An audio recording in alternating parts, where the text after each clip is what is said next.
中部的刑事局查到一个姓江的嫌犯，伊设假的人头公司，骗人来买虚拟货币做投资，结果甲掼来的钱全部拢甲洗出去。警方是抓到11个人，以诈欺甲洗钱定罪来甲上班。初步估计，这个不法所得是卖1000万。民警入去一间商办大楼，内面的嫌犯也未赴反应，就去互警方压起来。警方伫现场清点，也查出真侪现金，还有假金铺这拢是犯罪证据。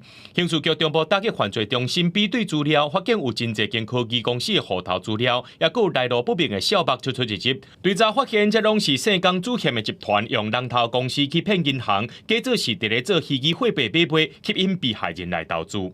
他可能会虚设一个假的 APP， 然后账面上当你一直入金进去的时候，它会显示你的入金金额多少，你的获利多少，然后其实这个都是假的。警方表示，嫌犯利用交易虚拟货币制造金流，才来把诈起来的钱摕去洗钱，利用安尼先闪过银行也有警方的追查。嫌犯对去年初不法的金额已估有上亿，不法所得不到1000万。目前清查了后，有355位民众受害。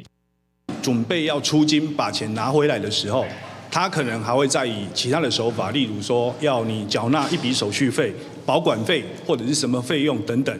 然后当你钱再投进去以后，就整笔都会被他吃掉。警方问话了后，甲姓江主嫌顶在的人依照诈欺洗钱防治法甲组织犯罪防治条例等罪嫌，移送检方侦办。其中姓江主嫌顶3个人裁定羁押禁见，其他8个是3万到5万不等交保，也提醒民众爱用合法的管道去投资，则袂去用骗去。记者综合报道。